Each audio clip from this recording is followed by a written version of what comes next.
We are live with the Short Term Rental Pros podcast. I'm here today with my good friend Ruben, who's I just realized no longer lives in New York City, because I was saying, oh, maybe we do this in person, but he informed me that he actually recently moved to Boston, Massachusetts. So he is now a masshole. We can get into what that means a little bit later. But Ruben is the guy when it comes to medium-term rentals. What I mean by that is getting your property booked, not for 1 day, 2 days, 3 days, but 30 plus. So he is predominantly focused on, not 2-3 year leases, but rather 2-3 months, 6 months, and has created a really, really good way. And I've heard from a bunch of people that, hey, I just got a 3-4 month booking, and it's from something that Ruben recommended. So we're going to dive into whatever Ruben recommended today and hear what are the secrets of medium-term rentals. So Ruben, first of all, give us your background, how you got into the game, and and also thank you so much for coming. Yeah, man, definitely. Next time we'll have to definitely do it in the flesh when I'm back in New York. Give me an excuse to go back to my old stomping grounds. But yeah, man, it's nice. It's nice to be back here with you. We were talking about it. We got a chance to briefly connect when we were in Nashville together, which I will say is what spearheaded a lot of the experiments. Not too many people know this, but I'll share with you today as how I got here.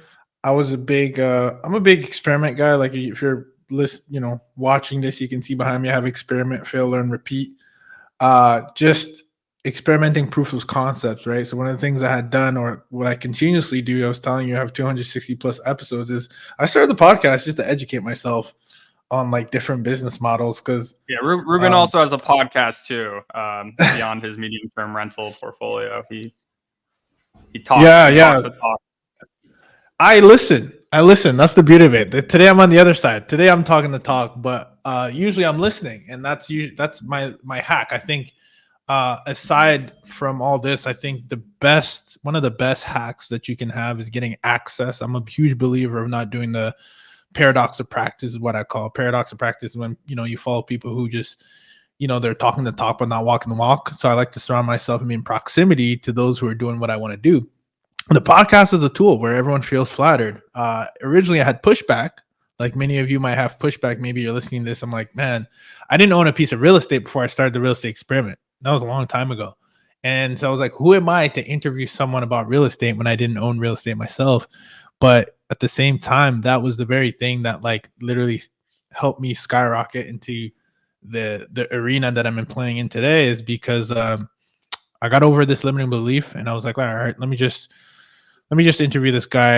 And I asked him, like, oh, you come on the show? And I didn't even have a show. And he's like, yeah, sure, lock me in. I'm like, oh shoot, I really got to get a show together. And this guy had like 300 million assets under management, and he never asked me once. Actually, as a matter of fact, no one's ever asked me what my portfolio looks like, even though I'd be proud to share it, but it doesn't even come up. So it's just this limiting belief that you have, like, I can't do this until I have this.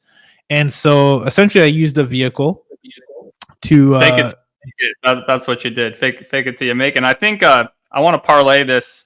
Well, first I want to get into your background. For those listening, who are you? Who is Ruben? Yeah.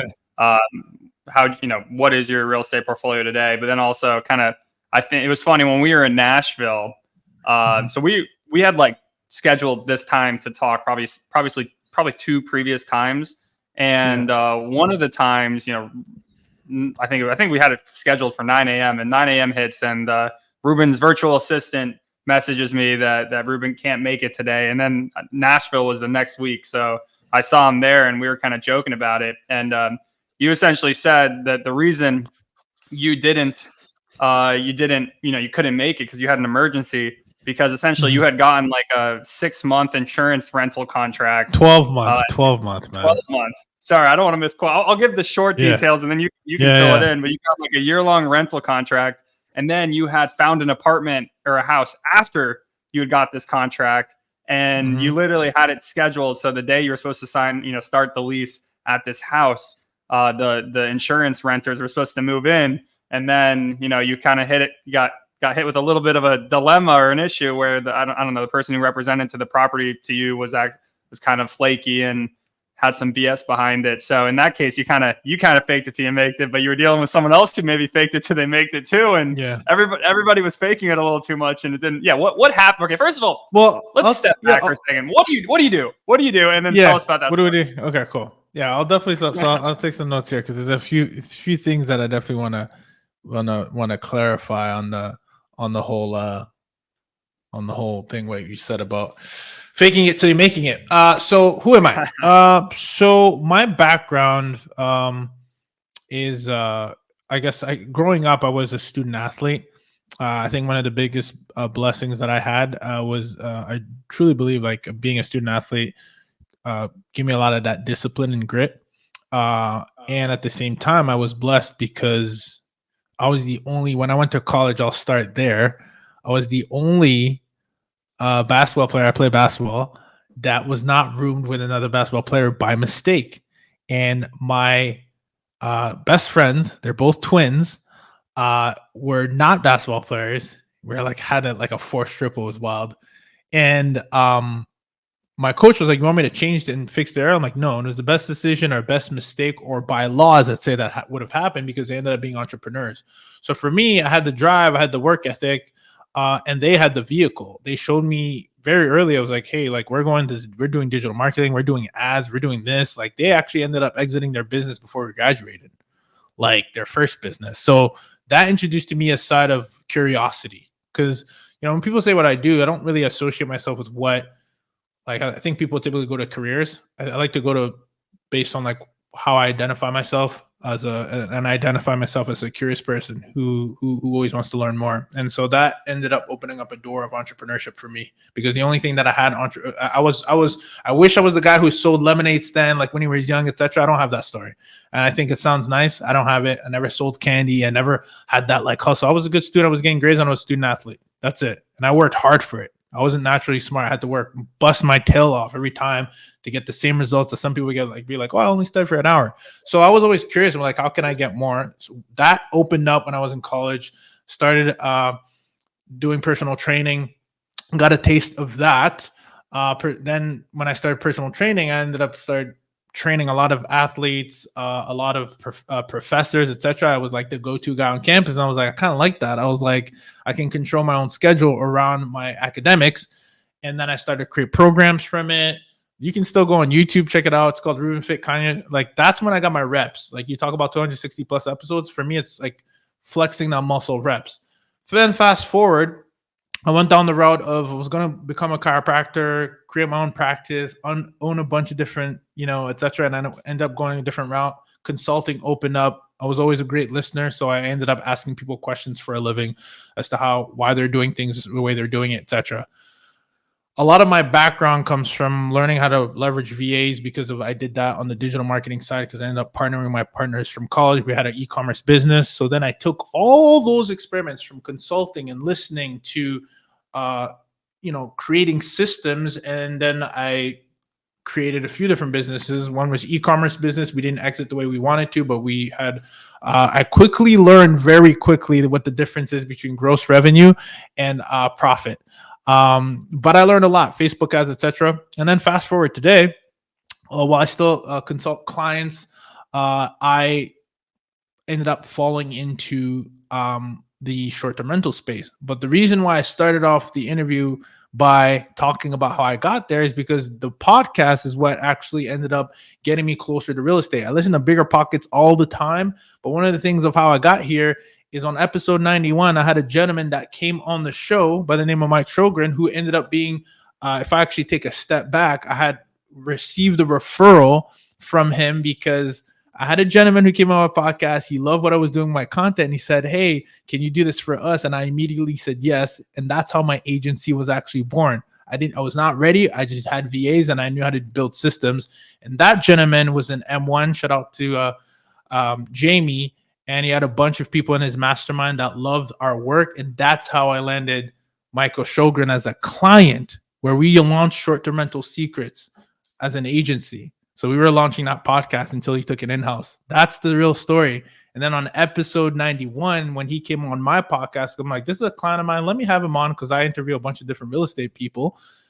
And he said, I retired my mother. I retired my wife. and I retired myself in 18 months. And I was like, what? The whole time I'm interviewing people with syndication, multifamily, storage, all that. I didn't really have the Airbnb guy until I met the Airbnb guy. So fast forward, that is his cat or his that is his thing, his username. right? His username. Yes. That's it. Funny. And so that's how we got here, by asking questions. And then fast forward, we got into Airbnb. And then when we got into Airbnb, the same relationships I made from the podcast, Plan More Season, and we get into midterm rentals, and we haven't looked back. We're just growing our portfolio using the two models combined. So, okay, so you started a podcast. So, okay, let me just get this. Oh, straight. you didn't know that? Yeah. Your way into short-term rentals was starting a podcast agency, having a client who did short-term rentals, having the client on your podcast, being like, "Whoa, this is interesting." Yeah. Then you got into short-term rentals, and then from there you got into mid-term rentals. Yeah. So let's it's built. the dots here. It's built. So I want to take because this is actually going to help someone who's listening, right? Because you said something about faking it till you make it, and I actually want to correct you on that. When I had the podcast, I wasn't faking anything. I was actually just interviewing people and getting close to the data. I was getting a masterclass, right? I wasn't going on podcasts. See, a lot of people go on podcasts and maybe tell their story. I'm actually trying to get the story. So I get to ask, how did you raise the capital? How did you close on your first deal? How were you able to, those are, so basically I'm using the podcast as a way to build a relationship, get information straight from the source, not from like third party. I get to talk to the person. And then as you can see in my life, it's turned into these amazing relationships that I couldn't have fathomed, right? Landing a client that came not from starting the agency, that came from starting a podcast, which was a limiting belief of mine. And then someone saying, can you do what you're doing for yourself for me? And then getting a bunch of referrals. So at the end of the day, the lesson of the story is start when you're not ready, because I, for the longest time, was recording episodes by myself, documenting my journey. But until I had the courage to say, you know what, let me just interview someone I want to be like. And it doesn't matter what they think about me, because now I'm making it about myself. I'm making it about me. It's about them. It's about me getting the information from them and then serving community that can also benefit from that information. That was the catalyst to where I am today. And to connect the dots, if you want to get into the midterm rental space, you already are at an advantage if you understand the short-term rental industry, because that's the foundation that we're built on. And as a matter of fact, we run a hybrid. If I don't have a 3-month contract, guess what I'm doing? I'm not sitting empty. I'm renting it as a short-term rental. Now, I do have ways that we manipulate the listing so I'm not exposed and open too far out, so that I'm able to make sure that I'm still capitalizing on being able to land a contract long term. And one of the things we specialize in is not any type of midterm rentals. We specialize in midterm rental insurance contracts because they're the most lucrative. Got it. Okay. So, and actually, I'm gonna just parlay that with. So I initially started with boat rentals, and I did not have a master plan. And actually, initially, I didn't even have boats. So I put a website out there, and I started running ads to it, just a basic landing page with like a type form. And I ran ads to it. So when people would look up that lake and boat rentals, I'd be the first thing that popped up, and they would fill out the form saying they would want a boat. And that gave me the cost. So then, essentially people would say, hey, we'd pay you, $1,500 for 5 days of a boat rental. I said, okay, well, can you, here's my square. Can you send the money, or I'd send an invoice, and then they pay for it. And I was like, okay, now I need to get a boat. Right. So that was. But isn't that fascinating though? Because I think people want to plan things to be perfect instead of just what is the next step. Because when this gentleman asked me, can I do this for his agency? I'm like, yeah, like I just commit. First, if you think about it, and this is why I really resonate with what you just said, is like, if you think about it, it starts with the decision. That's what my mindset coach always tells me. Don't try to figure out the how. Just make the decision. If you want to be an investor, make the decision right now. You don't have to have money. You don't have to have it figured out, because the decision will then start to open up opportunities that you weren't even on your reticular activating system. Or if you're a person of integrity, like I believe you and I are, you're going to have to figure it out, because as soon as you get the $1,500 that hits your account, it's real now. Like you got to figure it out. Right? It wasn't like, I wasn't like, hey, like I'm going to, rent you a Ferrari boat and the boat's sitting here. It was like, hey, like give me this money and I promise you'll have a boat. Like it was, But you have don't to have lie. integrity. But you have to have Yeah, integrity because exactly. if you have integrity, it'll force you to figure it out. And I think that's the key takeaway. If you're someone with integrity, put it on yourself because you figure stuff out when your back's against the wall. Exactly. So for you, Mhm. how what is your like just talking specific and I know people are interested and there's a lot of the buzz today about medium term rentals. Medium, I mean, I hear about it all the time, or people, it's kind of, I feel like became like a scapegoat sentence to a lot of people of like, oh, well, if it doesn't work as a short, like you can just do medium term rentals. Medium term rentals you make almost as much money and they're a lot easier. I feel like and for me, I do a hybrid strategy. So like in peak season, when I can make 20,000, 30,000 a month on a single property, I do not want a medium term renter in there for 30 days. But in January, February, March, when I can make $2,000 as a short term rental, I'd rather make 3,300, 3,500 as a medium term rental. That's a big swing. It's not well, that's I mean, crazy. like lake houses are extremely seasonal. I have some houses that are less seasonal, but then you don't have the upswings of, $30,000 months. You have, the upswings of like $17,000, $18,000 months. So seasonality, pros and cons of it. But that being said, how, and correct me if I'm wrong, but at this point, I know you're doing a lot, but you're focused on, from a real estate perspective, medium-term rentals. How did that come to be? And then what's your, portfolio today look like? Yeah, so I just did the math, and what it came from a place of, I was surrounded with guys like you who are just always crushing it. I'm like, all right, how can I get really good numbers, with what I have today, right? Because And I don't not have every property is houses. a $20,000-$30,000 a month property. There Hey, are listen, man, properties I'm that just make saying it's out 10,000 here. the most in a month, or I know, but I'm 8,000, hanging whatever. around these sharks, man. Like On the Jeremy, I'm range. like, damn, I'm trying to be like Jeremy, man. Like, what's going on? And so that's what it was. I was part of a mastermind. I'm like, people are bringing 20K a month here. They get these properties with these infinity pools and this and that. And I'm like, dude, I don't got that. Like, I don't own one vacation rental. So I don't even know what you're talking about 30,000 a month. I don't have that. So that's where it sparked from. I'm like, how do I solve my problem to make more with what I have? Because the grass is always greener. Okay, I gotta go to this market and make more. Let's kill it. And we'll get to a point. As a matter of fact, we're currently exploring some properties in some vacation rental markets. But we had short-term rentals, which are different than vacation rentals. And the short-term rentals that we had in Atlanta, they weren't getting the kind of numbers that these guys were getting in like the Floridas in our mastermind. I'm like, okay, so what can we do? So what ended up happening was we had a, shout out to Dr. Rachel Gainsborough, because again, someone else that was part of my agency is also a partner now. And I had her on the podcast.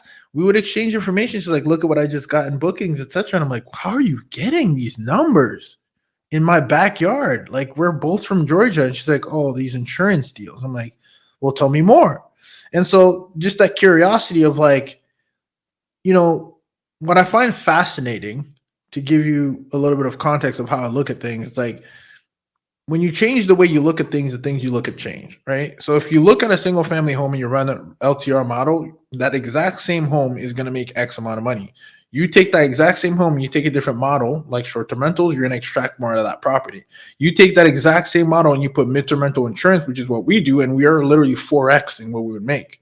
So I'm like, okay, let me try a strategy that allows me to get more with what I have now, because I'm not in a position where I can buy, these $500,000 homes, etc., or maybe $600,000, 500. Our sweet spot around was like 350K, right? So we're getting 4 or 5 threes in here in Georgia. We're making a decent amount, right? But we're not getting those $10,000 a month numbers, or 30,000, right? Compared to that. So that's how we got into the space. And as soon as we landed our first contract, it was like an 8-month contract. The overhead on that was 2,400 something. We ended up getting $8,000 a month contract. The margins on that were just like, okay, so we're basically netting like 5K to 6K consistently for the next 8 months. the math is mathing. How do we get more of these? Because our margins, like we're buying these homes like you know, like our cash on cash return is crazy. Like anywhere from 160 to 200%. Like it's crazy. We're putting down like whether it's a 10% or one that we hacked where we were putting down our own money for 5% to to leveraging. One of the things I leverage a lot is homes that already have furniture. It just the numbers add up. So that's how we got into the space, and that's because it was a means to not only survive, and we weren't struggling, but I'm saying a means to extract more of what we currently had. Okay, so you got into it because you just followed the numbers and you surrounded Yeah. yourselves with a good, a good community, a mastermind, and you saw folks were crushing it and you wanted in. And um, so that being said, I guess my question mark is how do you find, these 12-month high revenue, high dollar amount contracts with insurance companies? Where are they? I mean, Yeah. they're out there, but how do you get in front of them? Yeah, first I think you gotta ask yourself what kind of asset did I have? Because when people hear midterm rentals, they're like, "Oh, my 2 bedroom home or my 1 bedroom home," and I think that's a very different asset class, right? When you think of the Mm-hmm. midterm rental insurance space, I always like to start with insurance because you can always reverse engineer midterm rental insurance into other types of midterm rentals. I just like to start with the most lucrative. So if you're optimized for midterm rental insurance, you're going to be optimized for that traveling nurse or etc. It's a very different avatar, by the way. So I should take a step back. When I say traveling nurse, I mean Mm-hmm. it could be construction workers, it could be etc. But they're very different avatar. The midterm rental insurance comes from having the right asset type. Now, the number one thing you want to do is live in their database. People are like, what do you mean live in their database? Well, that's where these insurance companies are going. If you want to get technical, the way it works when you're a policy holder and something happens to your home, like water damage, it could be a fire, pipe burst, etc. When you file a claim, you file a claim with your insurance company, right? So it could be State Farm, Allstate, etc. Allstate, State Farm is not calling you, Jeremy, like, hey, you got anything available? They're not doing that. Allstate, State Farm, they're working with temporary relocation agencies that specialize in that. You can think of them like a staffing agency. You need a job, you go to a staffing agency. They have connections with the IBMs, connections with the Apple, Microsoft, etc. They find you a job. Okay, that's what these temporary relocation agencies do. So when we say insurance, I don't want to mistake. It's an easy way to kind of put them in both buckets because one is representing the other. But really, you're not talking to Allstate. You're not talking to State Farm. You're really talking to the temporary relocation companies of the world, like the ALE Solutions, the THDs, the CRS. There are so many. The My Keys. There's a lot of these, and if you would just spare me and just do a chat GPT search at this point. I mean, what a time to be alive. And you say, find me companies like ALE Solutions in my market and hit enter and keep hitting enter and keep hitting enter. You'll have an exhaustive list of databases that you should at least, if you want to have a chance, right, have your property submitted in those databases. Because one of the things they do when they find themselves in a situation to relocate a family in a specific zip code, they don't just look in their database, but that is one of the places that they go, right? So that's number one, if you want to at least be a player in the space. Number two, if you understand the biggest opportunity in this space is you're going to be properly optimized on love it or hate it, the number one OTA in the world, right? It's Airbnb. I don't know if Expedia is giving a run for their money, etc. But we know Airbnb, right? VRBO, we know those guys. So those OTAs, you want to live on there. But the biggest thing that people do on those OTAs is they're not properly optimized to be able to receive leads. Why? Because they have scattered calendars. And what that means is when you have a scattered calendar, it means you're not ready to receive the business because these companies are not coming in for these 2 weeks that you have open on your STR listing or the 3 weeks that you may have open.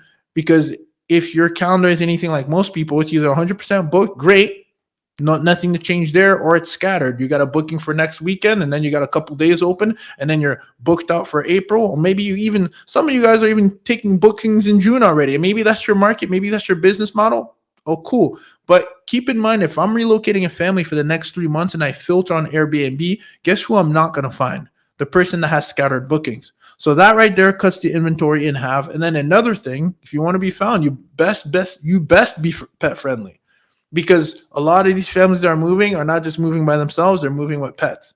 And so as soon You as heard you that here toggle that first. on, You tangible tip number one of the day. You best be pet friendly. you best be pet friendly. It's not even like, if you're not ready to be pet friendly, don't even join the space, because it's just you're cutting your chances by more than 50%, I would say.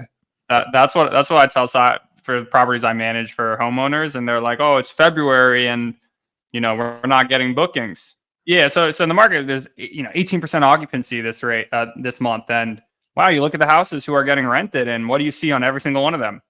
Pets check, pets check, pets check. Like, that's just a given. Like, why is someone gonna go to like somewhere freezing, like a lake or a beach, versus a hotel? Well, they probably have a pet, and that's why they want to go there in January, February. So you're right on. So yeah, you best be pet friendly. That's tangible tip number one. You've already given some gold. So the other one is get on the list. Get on the list. So the databases, and people ask me, they're like, "Oh, what databases should I get on?" I'm like, "Well, there's a couple ones that are national, but like, honestly, and correct me if I'm wrong, like in a lot of specific areas, there's bigger players in other places." 100%. So yeah, like you can Atlanta, even go local. Yeah, so like the insurance companies that are specific to Atlanta, they might not be specific to, Spokane, Washington, but there's going to be ones there. You best find the ones in Spokane, Washington that are so yeah, what else? So we're on the list. We're optimized for Airbnb. That means do not let your calendar get sabotaged by 2, 3, 4 day bookings 3 months in advance. And how do you go about that? Yeah, sure. So one way you can start, there's two things that if I were to look back that I would do differently, is you can set up a whole new profile and just make it just super MTR friendly, and just have your exact same listings you have on your STR, you have on your MTR, that are open for business. Doesn't mean they're open and guaranteeing that someone's going to instantly book. Don't do that to yourself, but make it open so the conversation can start, because you can always be open for negotiation if someone comes in for a 6-month booking or like a 12-month booking. That could, you could move some things around right now. We can get granular of how to go about it. There's an entire strategy of how you do it, but you want to make sure you either have a duplicate listing or you have a separate account that can at least open yourself up for business. Another thing that you should not sleep on is, I talked about OTAs, but one of the things you should not sleep on is the the Zillows of the world, the furnished finders of the world. Those are not OTAs, but those are listing platforms. List on their furnished, right? But you want to be listed as a premium. The reason I say that is because I don't want to deal with it day to day, or at least my assistant, whoever's dealing with it, to deal with inquiries from a bunch of people who are just looking for regular homes. I'm specifically priced at a premium to speak to my avatar. My avatar, the relocation companies, they don't have any skin in the game. When you name a premium price, they're ready to pay for it because they understand that you're solving a premium problem. So they're at a premium price and they're solving a premium property. But I know a lot of times I preach on this podcast. So I mean, again, we all have our niches. In my opinion, the way that I'm doing it, the folk I work with, the way that we're crushing it in 2024 is we are buying houses. Well, we're also managing other people's properties where, it doesn't really matter what you do there. The margins are good, but also when we're buying, the way we're crushing it is we are pimping these houses out with amenities galore. Like right now, I'm sorry if I'm texting a little bit, but I have a movie theater specialist at my newest property because this is my first time doing a movie theater, and I didn't realize how complicated it was with the projector, the screen, the audio system, having them all speaking to each other. I thought I got a smart projector, but apparently I didn't get a smart projector, so I had to get a Roku stick and plug the Roku stick into the projector, and then I have to connect the audio from the Roku to this. It's complicated, but we pimp them out with amenities galore. For you, you're not really looking at like, hey, this first 5 pictures need to be a hot tub and a movie theater and a fire pit. Like, what is a premium product in the midterm rental game? Yeah. So let me preface by saying, you're solving a premium problem, but you don't have to have a premium product, right? The problem is this, right? There's a family of 5, there's 2 dogs, and they need to relocate for the next 3 months. So I go on Airbnb if I'm the family myself trying to relocate, or you go on Airbnb as my relocation specialist, and I do a filter. There might be 100 properties available. I do pet friendly. I see that filter go to 40 properties available. Now I look at, okay, what's available for the next 3 months? And guess what I have? 7 properties available. Not a Because lot. guess what everybody else is doing? STRs. They got someone booked in April, right? There's like something about an eclipse, something coming up, right? Like, there's Hmm. this event happening. So now out of the 7, I see 4 that I would never really book because there's a reason why they're sitting empty, right? Hmm. They're sloppy and no one wants to stay there. That's why they're free. And then 3 that I would actually book, right? But the issue Now, with those 3 is they don't know mhm. how to optimize pricing for medium term rent. Or correct me if I'm wrong, but when I look for medium term, the ones that are available is because they price so stupidly that nobody's going to book. Whereas I'm assuming you know how to make it competitive for these 3, 6, 9 month rentals. Well, there's a few things I think you're adding on to my list, but this is why it makes me smile because there's huge opportunity, bro. It's like when those 3 remaining, I might reach out to one, as you might reach out because you're the relocation specialist, and say, "Hey, I'm Jeremy Worden. Calling on I'm from behalf of ALE Solutions. yeah, I'm from JW Solutions, right? I like that better, Go. right? Own Hey, everything, right? Control, yeah. So own nothing, I'm control venturing everything. I'm into from an JW Solutions. You see, I'm trying to place you right in a position. So JW Solutions here. I'm a relocation specialist. I got a family looking to relocate, etc. There's 2 things that happen. You'd be surprised. People are like, "Is this a scam? Like, who are these guys? I've never heard of them before." Some of their profiles don't even look legit, right? So then they don't Mhm. respond. Let's say now you're left with 2 options. Now, let's say you're left with one option and you've done the same on Zillow rental manager, right? Um, as a relocation specialist, you go on Zillow rental manager, you reach out to a homeowner and he says, "Oh, no, I only do 12-month leases. My place is furnished, but I only do 12 months. I don't do 2 months." Bruh. The reason you don't do 2 months is because you don't understand, or even 1 month is you don't understand. Most of these companies will start with a 1 month inquiry and then continue to extend and extend because they don't want to overshoot their budget, right? So we've done that multiple times. We'll start with 1 month, and you tell me if it's water, I know it's about to be 3 to 5 months. If it's fire, it's about to be 6 to 8 months. Like, I just know. But if you don't know, you might be like, sorry. Guess who they're left with? The person who understands how to cater to them. So pricing is one thing. Availability is another. Pet friendly is another. So now, because of those reasons, now keep this in mind. The person that's available for a month who is available is not going to finish like you and I, who have a foundation of taking professional photos, of having a foundation of having a listing that actually looks appealing.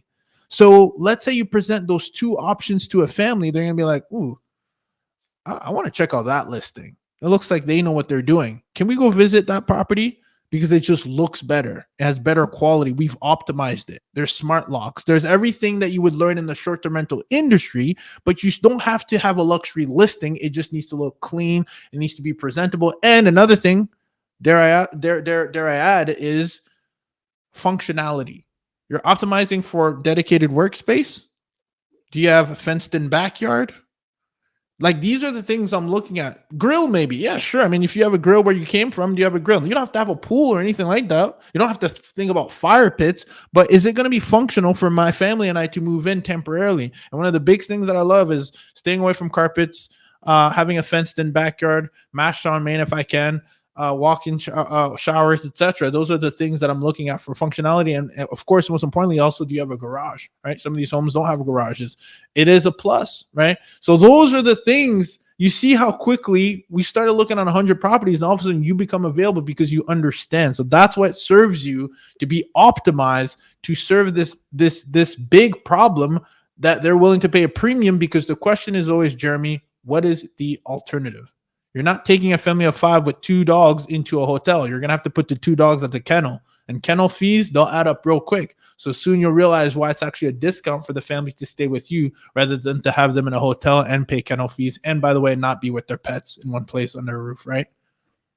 Yeah, no, I think that's actually so. I talked to my buddy Bailey, who has been on this show before. So he does A, co-hosting, but then B, he buys like 100 grand properties in the Midwest and turns Nice. them into medium-term rentals that he can rent out for 3,500 a month. Like that's his model there. So that's mortgage payment of 800-900 a month, medium-term rentals for 3,500, and he kept posting about his like bookings.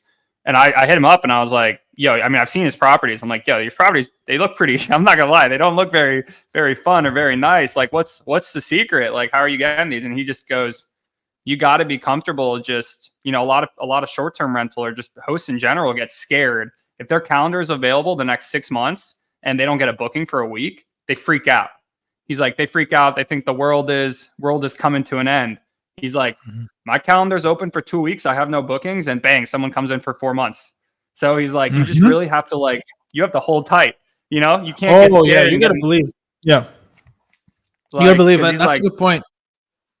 he's like, someone's gonna come in and say, hey, I'd love to book, for graduation weekend. Like, I'll pay top dollar. Like, please let me book your place. There's nothing else available, and you gotta just, no way. I'm sorry. Yeah.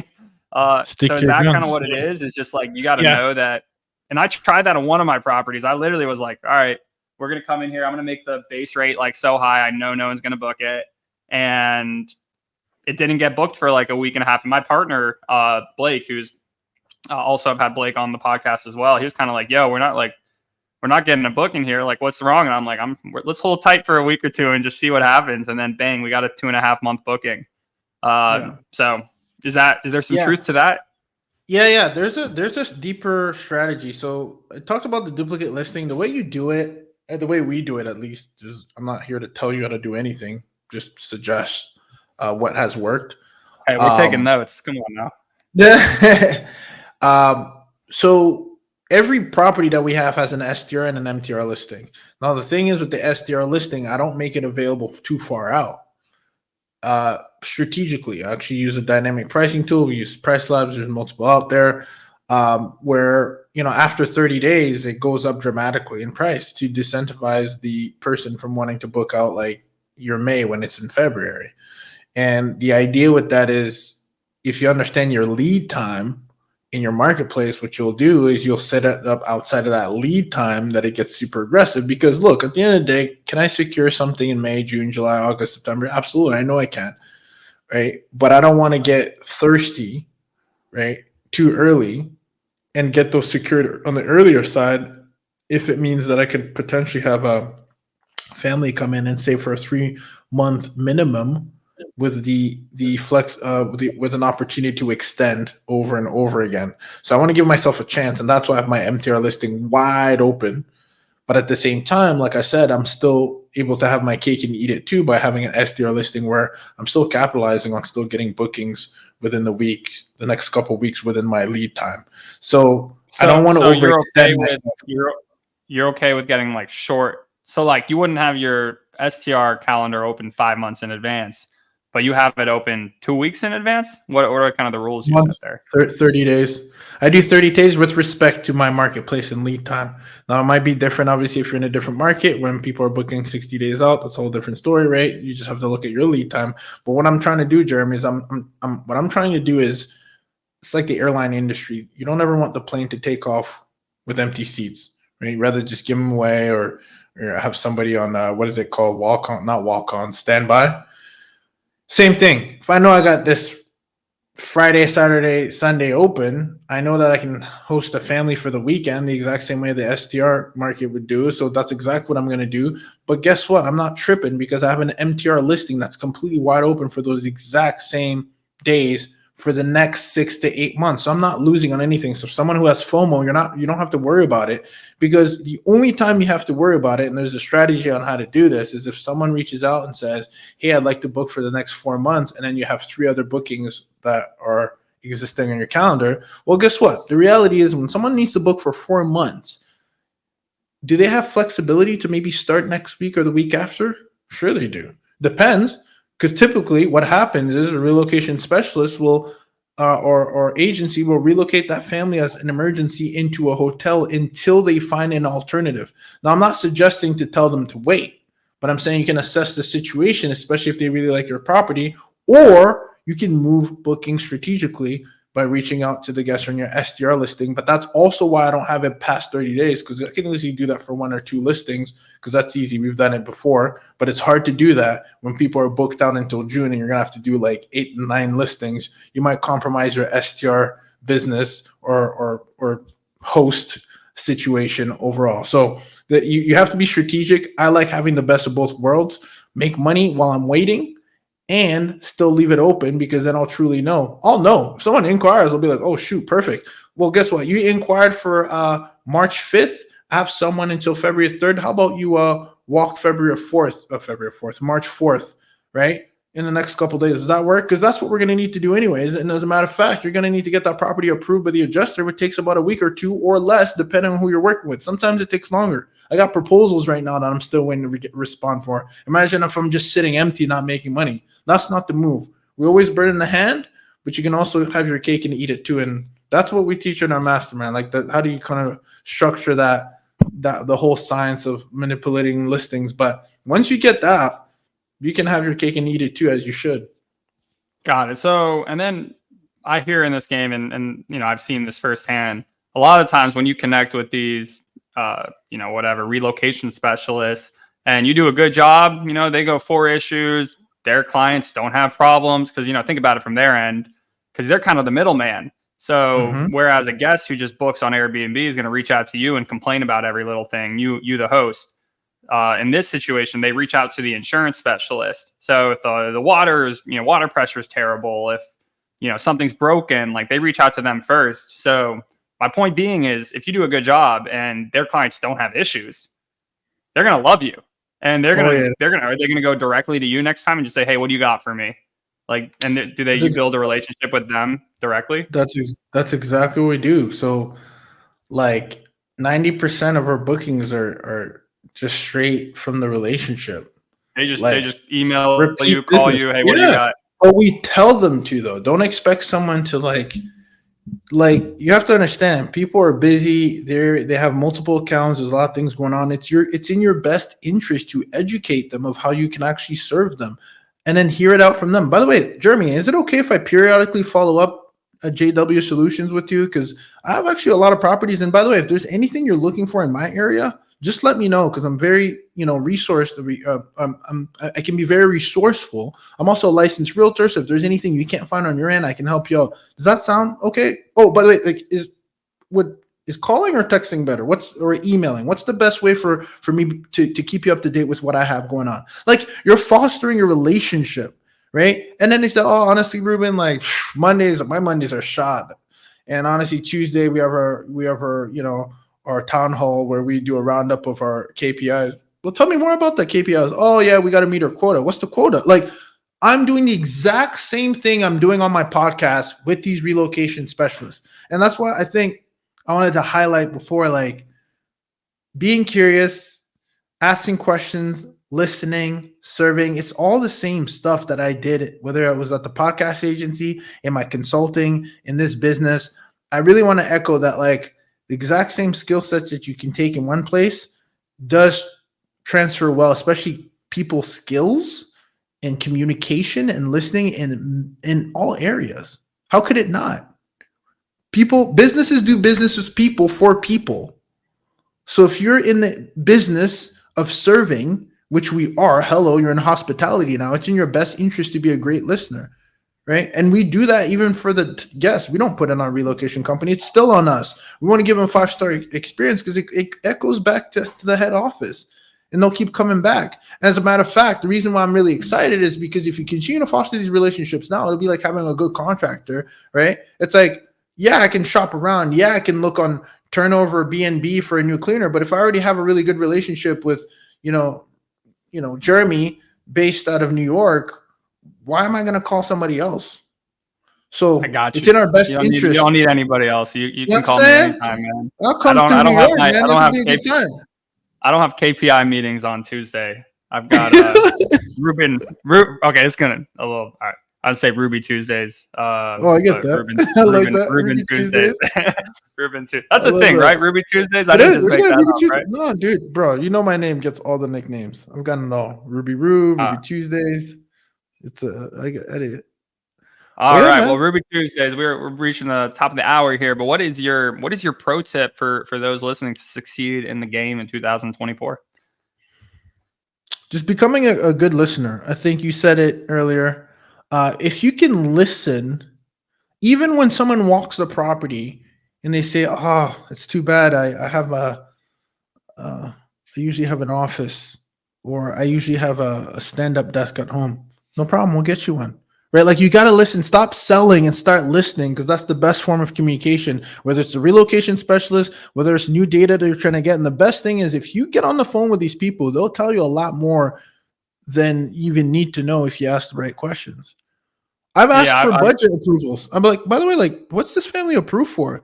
Before you even state your number, because you know he who states their number first loses. Be like, oh, I got him, anywhere around 9,000. I'm like, oh, well, good thing, because I was about to say well, 7,000. You just made yourself $2,000 by yeah. You're like, asking oh, the good. right question. Good. Perfect, because we're 89.97. Like You know what I mean? we're gonna save you $3. Dude, You're listening welcome. is the best skill, man. That's all I could say. Listen and get in proximity to the people who are where you want to be, because that's my hack. That's why I'm on I here with agree. Jeremy, man. Nah, I gotta Trying to be get like on you, yours. bro. Yeah, and I'm trying to likewise. Well, Ruben, man, I appreciate you. I really appreciate you coming on. And Yeah, for man. those listening, how could they follow your journey? Yeah, I mean, I've been documenting my journey on Instagram since time now, so could always use some like-minded individuals to connect with at the Real Estate Experiment. I think you'll see all my links there, my episodes of my podcast, what I'm up to, deals we're doing, and even like snippets of like hot insights from like students. We do like this empty or hot seat coaching hot seat. So if you ever want to get on a call for free, I know, right? Just book. We have like one slot for the people, just to serve as many people as possible. Well, that is awesome. Yeah. Let's bring it in for the people, Ruben. Thank you so much Yes, sir. for coming today, and everybody, stay tuned until the next episode of the Short Term Rental Pros podcast. Yes. Oh, and by the way, for those of you guys who got some game today, you can go on. Yes, you can follow me on Instagram, but I'll give you guys a little gift. You can go on experimentrealestate.com and grab my midterm rental insurance blueprint. So it'll be right on the website there. Just put your name and email, and you can grab that, and then you'll have the goods. You'll have some goods. All right. Awesome. Well, Awesome, I bro. appreciate that as well, Ruben. Thanks so much again.